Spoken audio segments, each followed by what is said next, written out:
Nos haremos un par de preguntas como introducción al libro a los Hebreos. La primera pregunta es: ¿cómo puede recaer un cristiano que ha sido santificado? Hecha de otra forma sería: ¿cómo se puede volver atrás un creyente convertido? ¿Cómo? Y por último, ¿será que el adulterio es el pecado mencionado aquí, por el cual recaen ellos? Adulterio y fornicación, lugar común siempre para hablar del pecado, aunque hoy en día no se habla del pecado casi desde los púlpitos. Cuando se hace con una sonrisa de oreja a oreja. Aquellos a quienes escribió el apóstol Pablo no eran personas recién convertidas al Evangelio, no eran creyentes nuevos, no eran ignorantes de la doctrina básica, sino personas con muchos años en el Evangelio, tantos, que Pablo les dice que con tanto tiempo en el Evangelio ya debían ser maestros. Sí, ya debían ser maestros. Solo unos versículos más abajo, en el capítulo 6, habla Pablo de los que recaen y recayeron.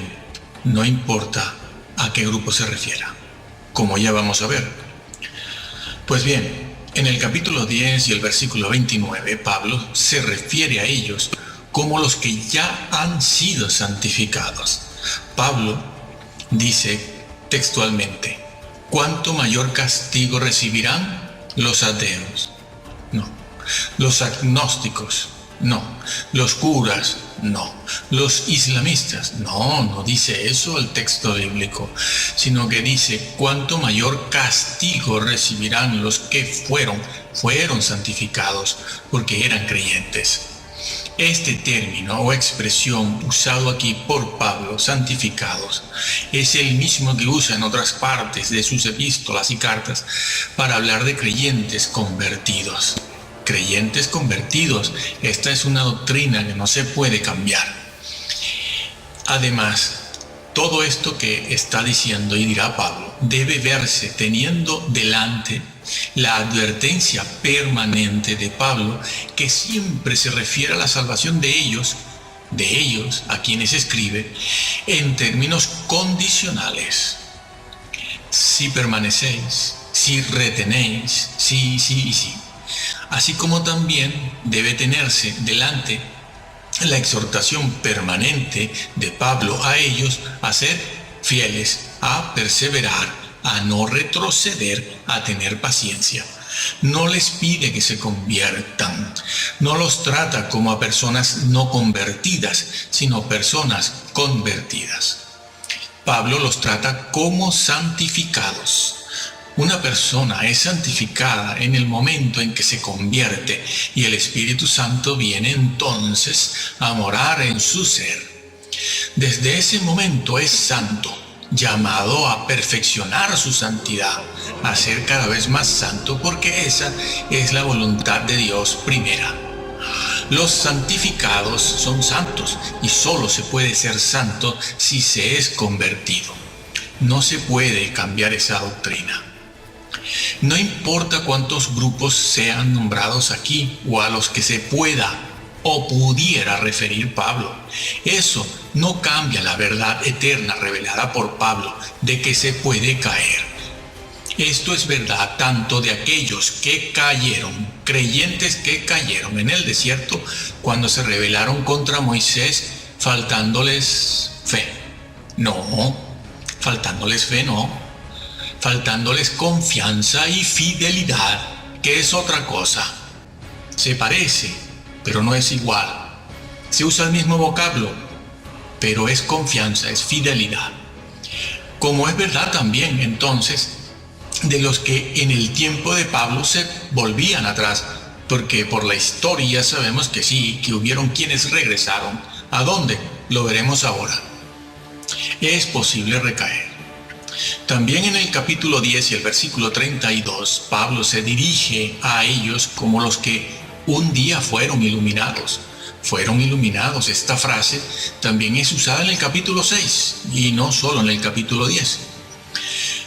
refiriéndose allí en el capítulo 6 a los que recayeron, como decimos. y a los que ahora en este momento corren ese mismo riesgo de caer. La expresión fueron iluminados significa tener conocimiento de la verdad y andar en ella, y alude sin duda a la conversión a la fe cristiana, cuyo momento culminante en aquella época, como debe serlo hoy, es el bautismo. Por cierto, que en muchas partes, en aquella época, en los 3, 4, 5 primeros siglos, la persona permanecía de 2 a 3 años en catecúmenos, en catequesis, antes de bautizarse. Algunos después también. Bueno. En el capítulo 6 y los versículos del 4 al 6, entre otras cosas, se dice, y recayeron, o, dicho de otra manera, y se han vuelto atrás. Está en el tiempo pretérito, aoristo activo participio. Por lo tanto, no es cuestión de si caen algunos. No se usa aquí ninguna de las 4 cláusulas condicionales del griego, sino que es una afirmación y una certeza real. Los que recayeron, no importa cuándo, no importa qué grupo, es una verdad eterna. Se puede recaer. Algunos allí en el tiempo de Pablo ya lo hicieron. No importa cuántos grupos. Repetimos que eso es verdad, tanto de unos como de otros. Y hoy día los ministros del Evangelio caen en la tendencia moderna de separar la fe de la doctrina, la fe de la obediencia, la doctrina del Antiguo Testamento, la ley de la obediencia o la ley de la fe o la fe de la ley. A menudo la tradición teológica de una denominación o grupo o congregación no hace referencia a textos bíblicos específicos, no hace referencia a la teología bíblica, exégesis versículo por versículo en su texto y en su contexto propio dentro del libro en cuestión que se está estudiando, sino que los cristianos hacen referencia a una teología sistemática, la que pertenece a un grupo, o hacen referencia a algún personaje histórico, es decir, porque lo dijo tal o cual creyente. Raramente se piensa en lo que dice una exégesis versículo por versículo en su texto y contexto propio. ¿Por qué? ¿Por qué no se piensa en eso? Bueno, pues porque nuestra teología sistemática lo impide y no se puede aceptar lo que un texto dice de manera clara por sí mismo en su propio contexto.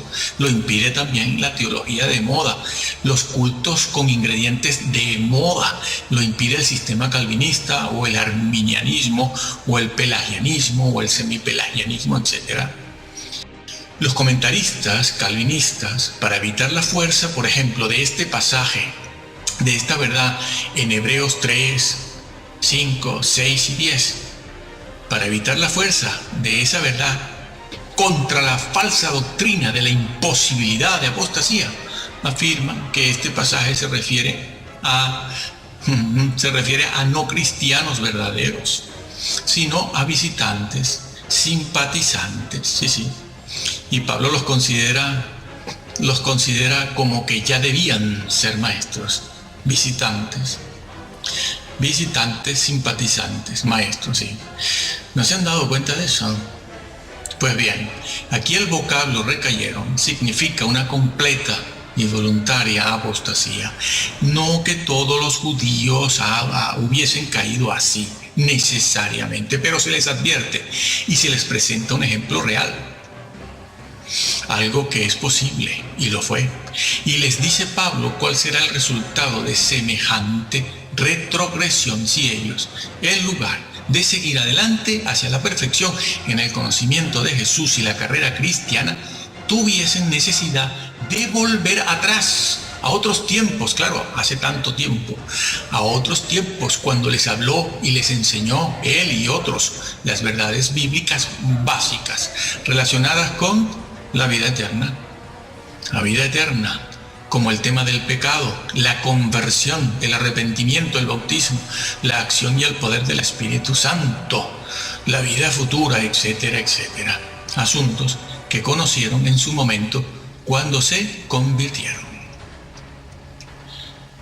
En el libro a los Hebreos, el capítulo 6, los versículos 11 y 12, Pablo les dice a los creyentes lo siguiente, y leo: y deseamos que cada uno de vosotros muestre la misma diligencia hasta el fin, para la plena certeza de la esperanza, no autosuficiencia, que no os hagáis perezosos, sino que sigáis el ejemplo de aquellos que por la fe y la paciencia heredan las promesas de Dios. Pablo les dice a estos creyentes que no sean perezosos y que imiten a aquellos que con paciencia heredan las promesas de Dios. Bueno, aquí algunos creyentes quisieran por la palabra promesa entender premios o rinconcitos en el cielo, frustrando así los propósitos y la verdad eterna del mismo Señor Jesús revelada en su mensaje, pues el propósito de la conversión al cristianismo no son los rinconcitos en el cielo, no es escapar del infierno, sino ser como Cristo fue. Ser como Cristo fue. Ya que hablamos tanto de la predestinación, no somos predestinados a ser salvos. Lo que dice el libro de Romanos es que somos predestinados a ser hechos a la imagen de Cristo. No es lo mismo, no. Creen todos, de todo tipo de denominación, todo tipo de cristiano, todo grupo cree, pero ser predestinados a ser como Cristo, no. Entonces, hemos sido llamados a eso. Jesús redimió a personas que estarían librando batallas imitándole a Él, porque eso cuesta. No pensó Jesús en cristianos que calentaran bancos y repartieran bolsitas de comida, esperando, aunque fuera, barrer las calles del cielo. Eso es ir contra la enseñanza bíblica y frustrar el propósito eterno de Dios mismo, que lo que quiere son pequeños Cristos en esta tierra. Si no lo hacemos aquí, no entraremos, porque ese es el propósito de que estemos aquí ahora. Además, en estos dos versículos leídos se pone en contraste el hecho de ser perezosos con la actitud y conducta opuesta, es decir, perezosos en contraste con la perseverancia en el crecimiento y en el conocimiento de la persona de Jesús, lo cual traerá un crecimiento espiritual constante necesario para alcanzar la salvación que hemos obtenido por fe, cosa que Pablo les está demandando a ellos, que no quiten sus ojos de Jesús. A quienes escribe su carta se los dice, les pide fidelidad, no, fe no, creer ellos ya creen, les está pidiendo otra cosa. Pues bien, el vocablo griego usado aquí para perezosos es nothros, que puede traducirse al castellano por perezoso pusilánime, torpe, indolente, flojo. En el hebreo, esta palabra se traduce por lento de corazón, entendiendo corazón como la persona misma. Y también se puede traducir, y así se encuentra, como varón menguado. Sí, varón menguado, varón oscuro. No, oscuro de piel, no se refiere a la piel, se refiere a un hombre de baja condición. Bueno, no lo digo yo, eso es lo que está escrito. Averígüese. ¿Y a qué se refiere el apóstol con esta palabra perezosos? ¿Es que acaso estos cristianos son tontos? Perezosos, tontos, idiotas, retardados, inmensos. Quizás se refiere Pablo a una pereza de naturaleza física o patológica, mental, espiritual, social, falta de obras sociales. Nos van a salvar las obras sociales. No, yo las hago, ¿Pereza en qué? ¿Y por qué es importante esta declaración? Bien, es importante esta exhortación de Pablo a no ser perezosos porque está en el marco y en el contexto de una afirmación y declaración todavía más seria y más grave, a saber, la advertencia de Pablo que dice lo siguiente: si los que un día recibieron la luz del Espíritu Santo y se convirtieron, recaen y vuelven atrás, es imposible que puedan ser renovados, restaurados otra vez para vida eterna. Esta advertencia de recaer es una fantasía, es una hipótesis, es un supuesto que jamás se podría realizar, porque tal cosa como recaer no puede suceder. Con lo cual estaría manipulando el apóstol a aquellos creyentes a los que se dirige con enseñanzas falsas para tratar de conseguir sus fines y propósitos de vida eterna. Sí, manipulando todo para obligarlos a creer y a ser fieles. Obligarlos. Coacción. Entonces cabe la pregunta: ¿manipularon Jesús y los apóstoles también las metáforas, las analogías, las hipérboles o las historias que contaron con una semántica confusa para hacer que la gente les entendiera y obedecieran? La exhortación: no seáis perezosos o negligentes, se repite en varios lugares en las epístolas y cartas de Pablo, así como en todo el Nuevo Testamento. Por ejemplo, en el mismo libro de Hebreos, el capítulo 5, el versículo 11, Pablo usa el mismo vocablo, torpes o perezosos, para decirles a ellos que después de tanto tiempo de ser creyentes, y por lo tanto, como consecuencia, debiendo ser ya maestros de la doctrina, maestros de la verdad, maestros de todo el consejo bíblico, sin embargo se habían hecho perezosos. Allí se los dice también: tardos para oír y aprender. Les dice Pablo que se han vuelto torpes, no quieren usar la mente. No se trata pues de una torpeza patológica o física, o porque hace mucho calor. Deberían ellos ser ya maestros de la verdad eterna, de la doctrina, que en este caso en particular, en el libro de Hebreos, se refiere a aquella doctrina que conoce y sabe bien todo lo relacionado con la persona y la obra del Hijo de Dios, Jesús, la persona y la obra del único y más grande ser que jamás existirá, Jesús, el humano perfecto ante el trono de Dios, el Rey de la creación, el verdadero Dios y verdadero hombre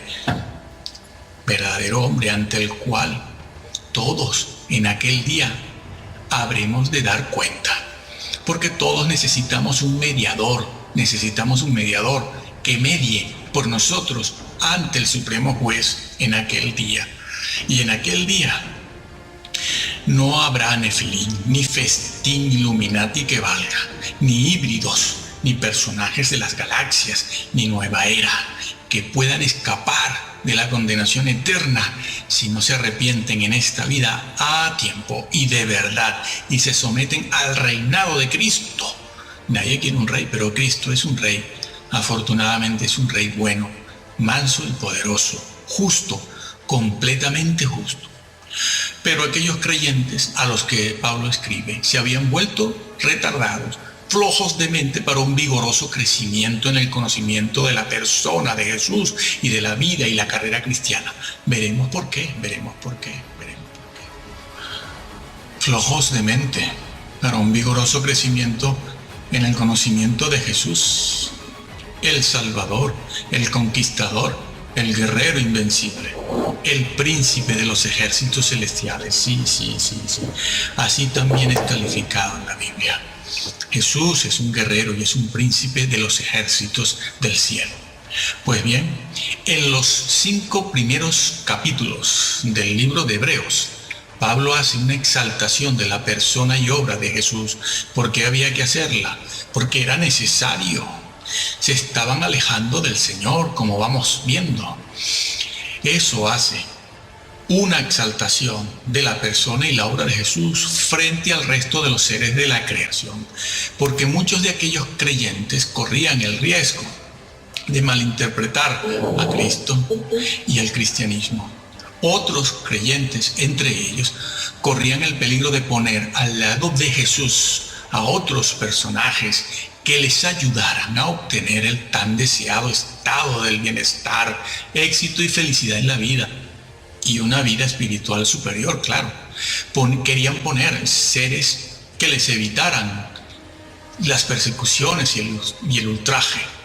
Y otros creyentes, otros entre ellos, llegaron a extraviar la doctrina bíblica, creando un Cristo y una salvación según el parecer personal del líder de turno, como sucede justo en este mismo momento, y estaba profetizado que sería así aquí, ahora. Y nadie siente nunca que está cayendo en una herejía. Yo no he visto a nadie, yo tampoco me autoculpo, ni veo que nadie lo haga. Aquí todos vamos para el cielo. Pero es sobre este trasfondo que escribe Pablo. Y es por eso que una y otra vez el apóstol les explica quién es Jesús. Lo hace. ¿Quién es Jesús? Lo hace a lo largo de todo el libro de Hebreos. Les explica cuál es el origen de la persona de Jesús. Y en forma resumida, el apóstol llega a decir, entre otras cosas, que Jesús es la imagen misma de Dios. ¿Por qué les dice Pablo esto a ellos ahora? Porque había necesidad de decírselos. A ellos recordarles que en Jesús está todo. Él es la imagen de Dios. Jesús es el alfa y el omega, al principio y el fin, lo encierra todo. Y todo lo puede. Ha sido puesto sobre toda potestad en el cielo y en la tierra. Él es la imagen. No. Él no es un arcángel. Los arcángeles no tienen deidad. Los arcángeles son seres creados, salidos de la mano de Dios, no del seno del Padre. Él es la imagen. Eso quiere decir que Jesús tiene su persona, tiene deidad, posee deidad. Es decir, la esencia de Dios, la naturaleza de Dios es deidad, y solo es deidad Dios, y solo Dios tiene deidad. Y Jesús tenía esa deidad. Por lo tanto, por eso se ha dicho durante toda la historia y hoy en día que Jesús es Dios. No que sea el Padre, es el Hijo, pero tiene deidad. Por lo tanto, es igual al Padre. Cara a cara estaba con Él. En forma de Dios, existía en forma de Dios. Sí. Bueno, les dice y les recuerda, Jesús es la imagen misma de Dios.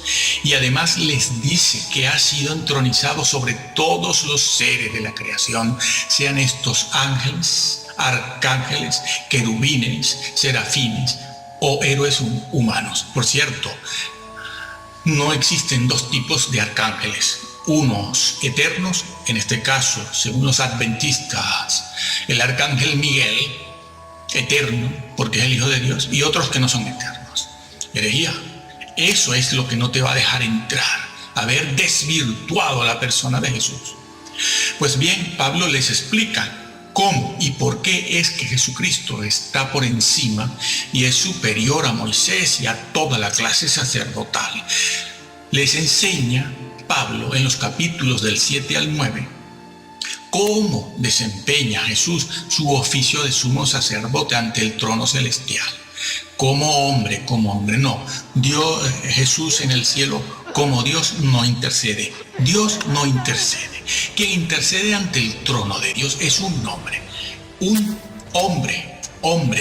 con H, ese hombre que se llama Jesús, el hombre perfecto, el hombre completamente santo, porque lo que necesitamos los hombres aquí en la tierra es que alguien, otro hombre perfecto, arriba ante el trono, interceda por nosotros. ¿No te lo han explicado?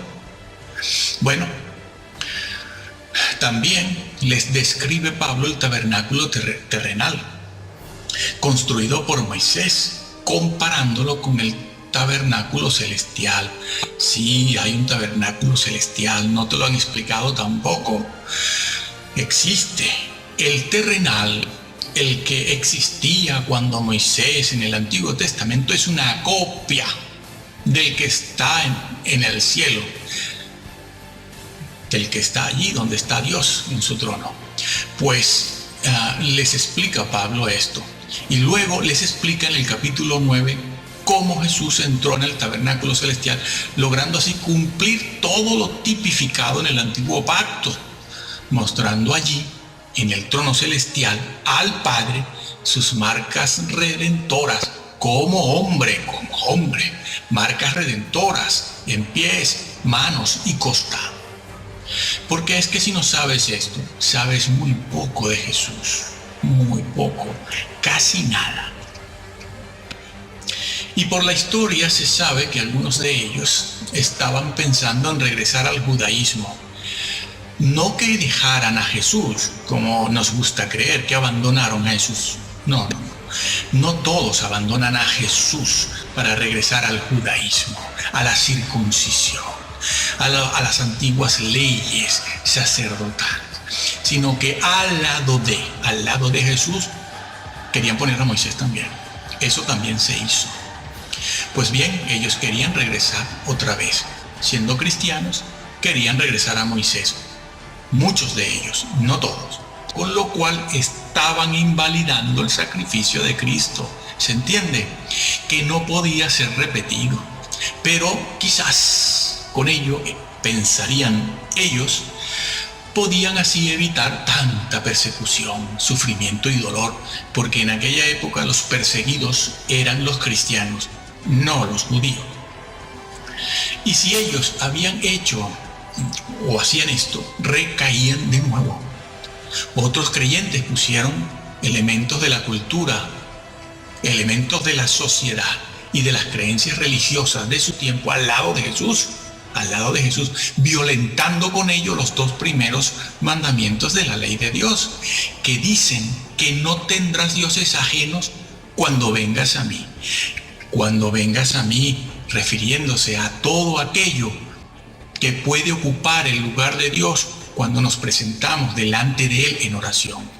Esos 2 primeros mandamientos se piensa que se refieren a las imágenes o esculturas, y eso es idolatría. Pero esos 2 mandamientos dicen que no te harás imágenes, ni vendrás con diosesillos delante de mí. Cuando vengas a mí en oración, cuando te presentes, cuando estés conmigo. Esos 2 primeros mandamientos no fueron escritos para la Iglesia Católica solamente, sino para creyentes. Son mandamientos para creyentes. Cuando vengas delante de mí, no vengas con tus diosesillos sociales, con tus cositas, con otras cosas que ocupan mi lugar. Esa es la idea, cosas que ocupan el lugar de Dios. A Dios eso no le agrada nada. Él lo está viendo. Él ahora no dice nada. Todos vamos a ir a juicio. Todos. Allí se sabrá todo eso. Pues bien, en muchos extravíos cayeron también los creyentes cristianos gnósticos de aquella época. Les parecía que Jesús no era suficiente y se asimilaron a las creencias y prácticas gnósticas para completar y complementar a Jesús. También cayó en extravío Marción el hereje, los arrianos, los docetistas, ebionistas, y en décadas más recientes, en los últimos 200 años, los ruselistas arrianos, otros que niegan la deidad de Cristo, un Dios de segunda. ¿Dónde está eso? El Dios solo puede ser de primera clase, de primer orden. No existen dioses de segunda clase. Un Dios que no es todopoderoso, dicen que es Jesús, entonces no es Dios. Porque Dios, por principio y por descripción y definición bíblicamente, es todopoderoso. Si no es todopoderoso, entonces no es Dios, era otra cosa. Bueno, los ruselistas arrianos, los adventistas, los del arcángel Miguel y los actuales evangélicos, yo lo soy. Hoy, creyentes de corte evangélico al lado de Jesús ponen, como hemos visto en la puerta de algunas iglesias, un póster o un afiche de Gandhi. Si al lado de Jesús ponen a Gandhi o a la Madre Teresa, ¿saben lo que hizo la Madre Teresa? O mejor dicho, lo que no hizo la Madre Teresa. ¿Lo saben? La nombran desde los púlpitos como una gran cosa. Y después siguen hablando de Jesús. ¿Le gustará al Señor eso? Ponen a Agustín, a Calvino, a Martin Luther King. ¿Saben si Martin Luther King creía en qué? ¿Qué creía Martin Luther King? Yo no lo sé, ¿no? Averígualo. Ponen a Platón, ponen a Sócrates. Promueven prácticas de perfil psicológico, filosófico, oriental. Dan talleres, cursillos de prácticas hinduistas, como si el Hijo de Dios no fuera suficiente. No fuera suficiente para todo lo que implica la salvación y las batallas de la vida diaria. De la vida diaria. Los cristianos están aburridos. Nuestros hermanos del pasado no tuvieron tantas cosas. Pero hoy existe en el ambiente un extraño afán por lo nuevo, la novedad, el cambio. Todos quieren ver algo nuevo. Están aburridos de tanta ley, tanta Biblia, tanto rollo. Tanto rollo, dicen los creyentes hoy en día. Aburridos. Existe mucha superficialidad doctrinal que no les permite entrar en las profundidades de Yahvé, porque cada semana falsos maestros o hermanos en la fe no llamados, no suficientemente preparados, les dicen que, bueno, la ley pasó de moda, el Antiguo Testamento casi ya no tiene valor, mejor lo quitamos, o como me han dicho a mí, Dios no puede ser conocido, porque Dios es muy grande, incomprensible. No hemos de hablar de Él. ¿Para qué? Los hermanos no lo van a entender. Dios es muy grande. Miren, lo que de Dios no se puede conocer no está registrado en la Biblia. Dios no reveló aquello que no puede ser conocido por el hombre. Dios es mucho más de lo que hay y está en la Biblia. Lo que sí está en la Biblia es lo que Dios revela porque sabe que el hombre puede y tiene que conocerlo. Lo que está en la Biblia dicho del Señor y de Dios, su esencia, sus atributos, su personalidad, está dicho porque es algo que podemos conocer. Lo que de Dios se puede conocer está revelado, y lo que no se puede conocer no está dicho, y nosotros ni lo sospechamos. ¿Por qué? Porque nuestra mente es limitada. Dios es tan grande que puede encontrar defectos o limitaciones en sus ángeles. Lo dice la Biblia, no me lo invento. Léase, estúdiese. Es tan grande Dios que puede encontrar limitaciones, defectos, necedad en sus criaturas, sus ángeles. No, los ángeles no pueden pecar. ¿Cómo que no? ¿Y la rebelión quién la armó? Nada menos que la mano derecha de Dios. Sí, sí que pueden. Sí que pueden ser necios. Pues bien, aquellos creyentes a los que escribió Pablo no eran personas recién convertidas, como dijimos antes, a las cuales les habla el apóstol Pablo. Incluso en el pasado, esos creyentes, hebreos, judíos y paganos, creyentes cristianos, cuando se convirtieron, estos creyentes sufrieron y experimentaron fuertes padecimientos como cárceles, vituperios, tribulaciones, despojos, ultrajes, y fueron hechos espectáculo público. Sí, y en ello habían cumplido la voluntad de Dios. Sí, Pablo se los dice. Dice, en eso han cumplido con la voluntad de Dios, porque esa es la voluntad de Dios. Que ahora la hayan cambiado, no Dios, los hombres.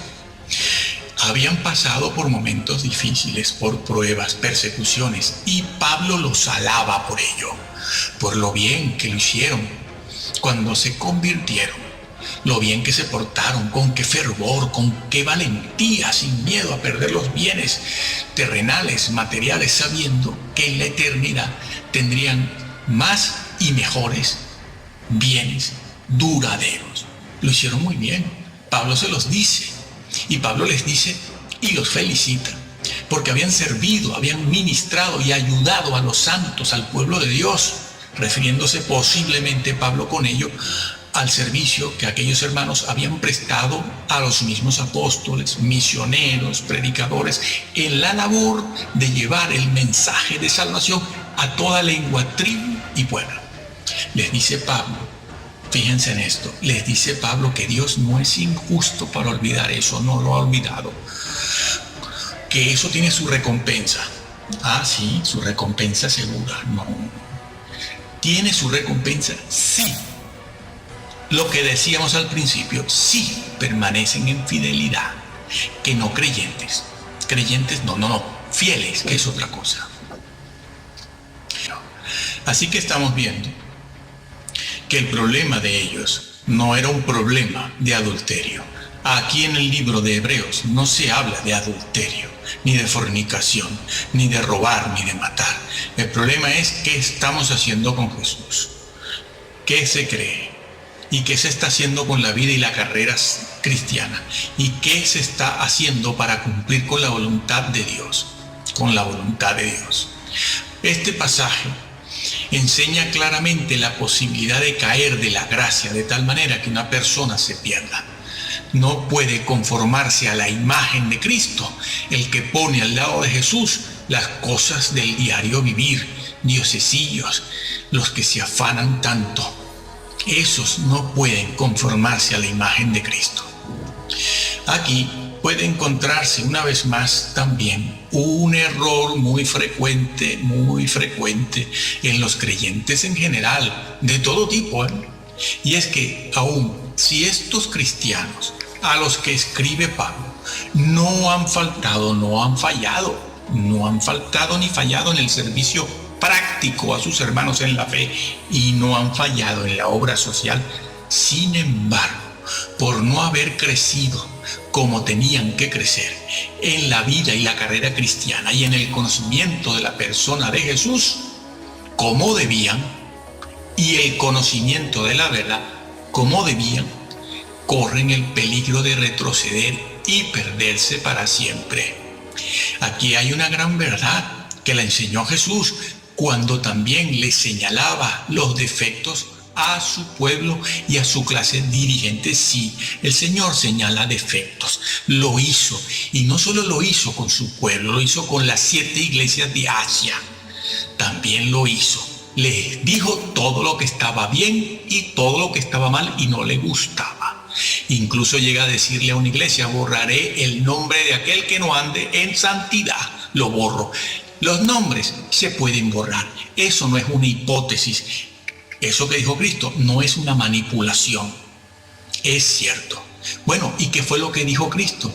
Es necesario hacer lo uno tanto como hacer lo otro. Mateo 23:23.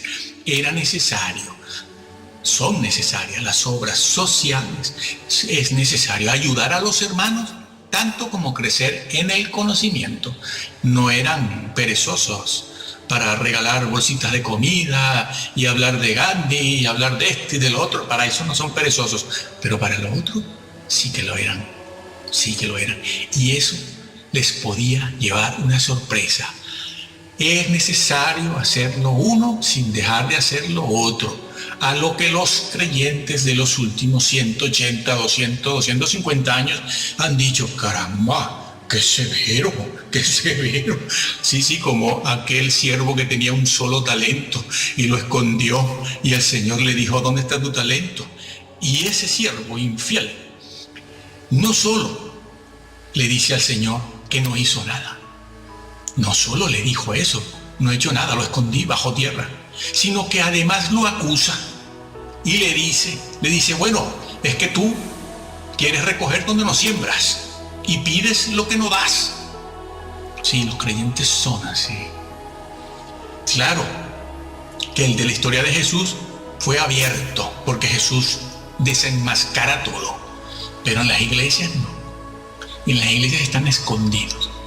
Ponlos tú a estudiar la Biblia como se debe y ya verás que van a saltar todos del asiento, acusándote de severo. Pero es mejor cumplir la voluntad del Señor. Hoy los creyentes son muy delicados. Lo han sido siempre los creyentes, pero hoy es una cosa que es un atentado contra la democracia. No digas esto. porque es un atentado contra la libertad. En el cielo no hay democracia. Bien, luego, una vez que Pablo los exhorta a no ser perezosos, y con esto nosotros vamos terminando, los anima a ser diligentes, imitadores, y les pide fe y paciencia. En primer lugar, les dice y les recomienda que deben ser diligentes. La palabra diligencia aquí significa rapidez, velocidad. Sí. Velocidad, rápido. Sí. Se trata de una persona que anhela hacer algo rápido, que tiene rapidez en hacer algo.